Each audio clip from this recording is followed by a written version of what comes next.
1040 structures. Hi, welcome back. I wanted to go over the IRS tax return. A lot of my clients and other people, even if you know taxes, would like a little more understanding of how the IRS arranges all of its forms and integrates together. And it's really just for your education, so we know where the numbers are flowing from and going to. And we're all familiar with Form 1040. That's the basic form. That's the cover. That's kind of like the lead sheet, you might say, where everything kind of rolls into. And it's been this way for over 110 years, the top form. And in this form, we got the W-2. You can see, I'll use my my pen here. W-2s go into 1A. And then there are basically three schedules that feed into the 1040. Schedule 1, 2, and 3. And there's 5 forms that feed into that, A, B, C, D, E. Today, I just want to go over the Schedule 1, 2, 3, and then the forms.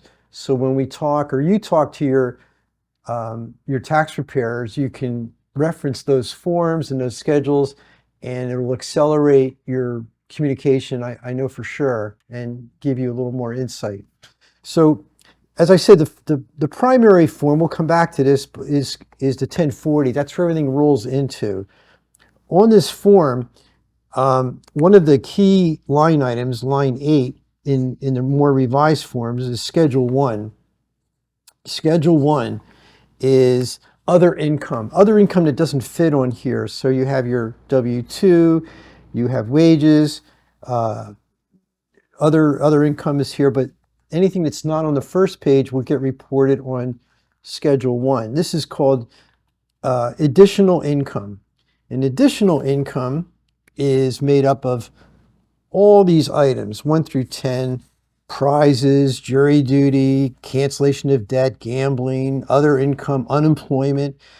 All of that information is recorded here, and that last line, line 10, is going to show up here on number 8. What's in this form is actually the biggest piece of a lot of taxpayers' income that can be worked with to reduce it through proper tax preparation. The biggest one for a lot of people are Schedule C. That's your self-employed income. If you have an S corporation or a partnership, those are called pass-through entities. That all gets rolled up into Schedule E. And if you have unemployment 1 year, or you have carry forward losses, like I said, it's cancellation of debt, stock options, prizes, pensions from deferred compensation, all of that gets added into here on line 10, and line 10 comes over to page 1 of the 1040.